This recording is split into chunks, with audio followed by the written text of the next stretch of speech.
Okay, Coach Freese is here and ready, and we'll start with the questions. We'll start right side, front row. Hey, Coach. Michael Bronner at WNSP in Mobile. Building a program is obviously a process. Through 2 off seasons and 1 full season, how would you grade that process so far?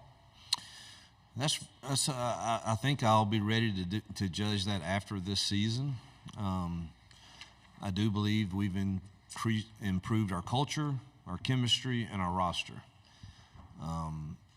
Most places, I think it takes you 2 full recruiting cycles to really get your roster like you want it when you inherit a program that was down. That's been my experience. But I've also, every place we've been, I think we've seen improvement in year 2. And so I know that we're on the right track. We're recruiting at a high level, so is everybody else. But we're recruiting at a high level, and the standard and accountability and culture is getting better, and the chemistry is among the staff is better, which is breeding confidence into our players. So I think we're on the right track. But what does that mean in win-loss total this fall? I'm not sure yet. Left side, front row. Coach Freese, Corey LeBounty, Mobile, Alabama, WNSP 105.5. Talk to us about the importance of the Mobile, Baldwin County recruiting area. I know Bryce Kane, Perry Thompson coming in on the offensive side of the football, but that I-10 corridor, especially Mobile, Baldwin County. Yeah, you're in our state, so you know that I'm very transparent. And prior to us arriving, we were getting our teeth kicked in down there. And we're changing that, and we have to. We've got to get our share in our state. There's a lot of good football that's played in that area, and they're always going to have some players, and we've got to win our share of battles there, and so we've made it a priority for sure. And let me say, I said this in the big room, and I don't know if y'all would listen to all that or not, and I hate to double talk or whatever, but I have never come early to a media day, ever. I don't know of any coach that would, because I don't know, we were of this mindset that say as little as you have to and see as few people as you have to and get out. And we had the Auburn Dallas club meeting here last night, and it made no sense for me to fly back home and then fly here this morning. And so I came in a night early and really wasn't quite sure how that was going to go, but me and Lee Van Horn and our SID went to get something to eat, and dang, the first thing that happens, I have this group of people run up to me, and they were the Chamber of Commerce from Opelika, and they just won the national award, so congratulations to you guys. I hope that gets out somewhere. But then one by one, you media guys that saw us would come and visit with us and talk, and man, we sat there for 3 hours last night, and then I say, it's time for me to go to bed, and I come in, and then a group of Alabama media caught me out here, and we sat there and talked for another hour. And I just appreciated that. It was nothing about ball, or we told stories and recruiting stories and lake stories, fishing stories. It was Eric Church stories. It was, but anyway, I know y'all didn't come to hear that, but I do appreciate, I know you have a job to do, and I get that. You got to tell us when we're screwing it up. But you know, last night for a period of 3 hours, it was kind of nice. Everybody was just human, and thank you for that. Left side, second row. Hey, Coach Olivia Whitmire with WHNT up in Huntsville. Your starting kicker, Alex McPherson, he's very popular in our neck of the woods. After spending an entire season with him now, just kind of what can you tell us about what makes him so special and what you've seen development-wise from him over the past year? Most accurate kicker I've ever been around. Amazing that he has the strength for the size body he has. It's like some of these golfers that play that they're 120 pounds or 30 pounds, and I think I'm going to blow it by those guys, and they're 50 yards ahead of me, you know. And you know what we need Alex to get healthy. He's battling right now an intestinal issue, and hopefully we get the right advice from the doctors on that to get him settled, because he's a weapon for sure. On the other hand, we're thankful we have a great backup too in Towns, but we sure hope Alex. He is so cool and consistent. Hope he's ready to go. Second row, left side. Derek Peterson, Saturday Down South. When you've had young players that have come in and filled roles for you right away throughout your career. What are some characteristics that have been common amongst those players, and do you see some of those same things with Cam? I do, and that's a great question. I've had some really, really great receivers. I think of Laquan Treadwell. He came in and, I mean, just fit naturally. Caught 75 balls as a freshman, and obviously still in the NFL. And we've signed some others that, you know, are in the NFL now, but we redshirted, or they weren't quite ready. And so it's very hard for me to predict, you know, exactly how these young kids will perform against, you know, obviously the DBs in this league are probably the best athletes, you know, on the field when it comes to quick twitch and change of direction and all those things. So how are they going to perform? You know, really pleased with Cam Spring. I think Perry Thompson has the physical tools. You start there for the traits. I mean, do they have the physical size and strength and speed to do that? Both of those kids do. So does Malcolm, so does Bryce. You know, Perry's just now getting with us, but it's really hard to judge, you know, exactly how they'll handle everything. But it starts with a work ethic and a maturity about your approach, and don't think you have it all figured out. Be coachable, and Cam was absolutely that in spring.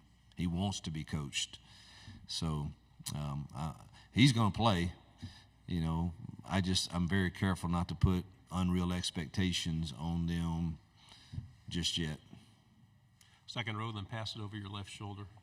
Cam Durr, WFF 48 in Huntsville. Coach, we've heard a lot this week about how hard road games are in the SEC, but we've also heard how hard it is to play at Jordan-Hare from a lot of other players outside of the Auburn team. So what do you think it is about Jordan-Hare's environment that makes it so difficult, and how exciting is it to be able to start your season off with 5 straight games? Yeah, two straight years of sellout. We're thankful to our fans for doing that. That they're faithful, they're loyal, they love their Auburn Tigers.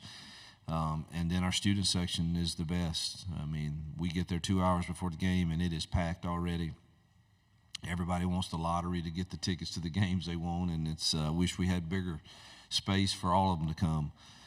But the feeling at Auburn to me is such a and I'm not saying other places don't have it, but I think Auburn is unique in this family feel that they have, and whether or not you all go to the same church or you don't, or you have different beliefs or not, come Saturday, the love for a program and a school trumps all of that, and you feel that at Auburn. And I think that's what makes it difficult. Now, the 5 straight home games, it's not ideal, but at the same time may be advantageous if we can get on a run and get the season started really, really well. That could be advantageous. It's not great for fans at all, because the back and forth, and we're going to ask them to be there, and they're going to show up, but that's not great for that. And then not having a home game at all in October is certainly a challenge. But it is what it is, and we've got to deal with it. But we need to get off to a fast start. Right side, third row, aisle. Ike Jones with the War Report. Coach, Jalen Simpson was a big part of what you all were doing from a secondary standpoint, now moved on to the NFL. Who's kind of replaced him as one of the leaders, particularly vocally, in that secondary for you all? Jaron Thompson, our transfer from Texas, and Keontae Scott they'll be the voices back there. Champ Anthony's another voice that carries weight. But the back end that get us all lined up right, Jaron, we're moving Keontae to corner, so Jaron will have the responsibility of kind of taking over that role. On the aisle, third row. Tony Reese, WTV. I'm out of Columbus, Georgia. Coach, 2 questions, if I might. From year 1 to year 2, what's been the biggest transition for you, as well as looking at the East Alabama talent you have and plucking 2 big guys for the future in Towns McGoo and Cam Coleman, as well as Dylan Gentry and many others? Just kind of, what does that mean for you to really pluck out of in your backyard, essentially? Well, we want to win the state in recruiting, so whether it's Mobile or whether it's in the Columbus area or Birmingham area, we want to win our share of battles in that state, in our state. So it's vital that we were able to get those two, and those were two tough battles. I mean, for a kicker, that was a tough battle, and receivers, you're used to some of that, but man, that speaks to how good Towns can be. Transition, I think just getting more comfortable. There's a comfort level in our building right now for me that I think is breeding confidence into our players. And, that's, when I walk into the offensive room now, every single person in there, every single person has worked with me before.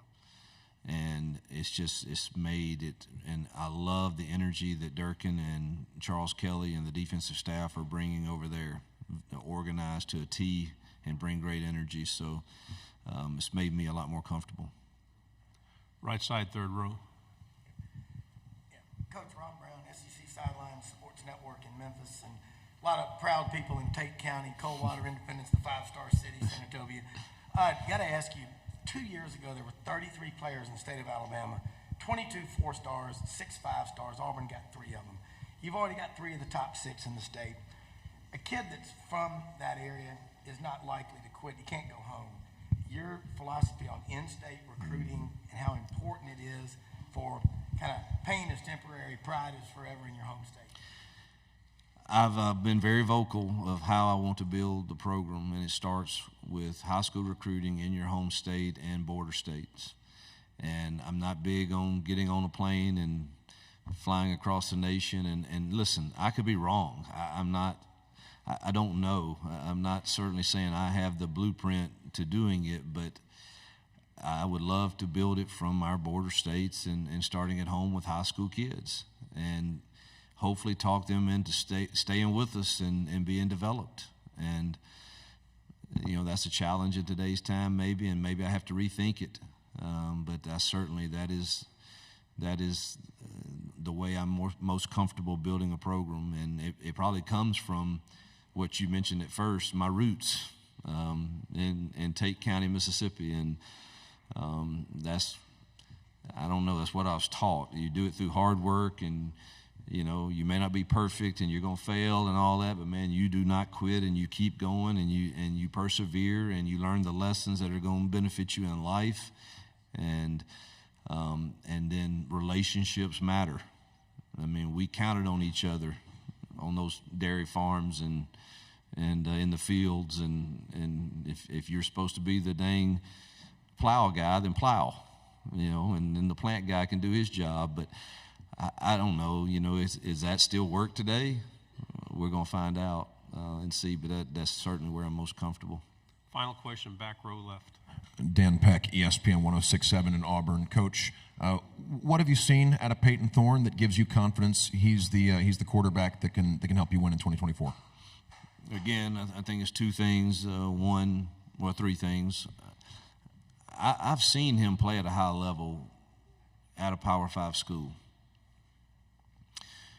2, I think in year 2 with us and him sensing the chemistry in the offensive staff room has bred confidence in him.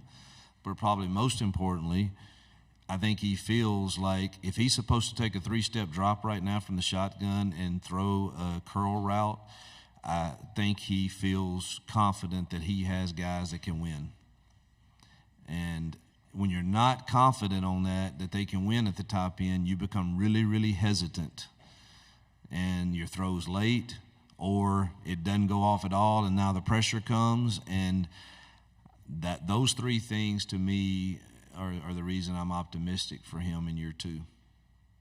Coach, thank you very much. Yep, thank you.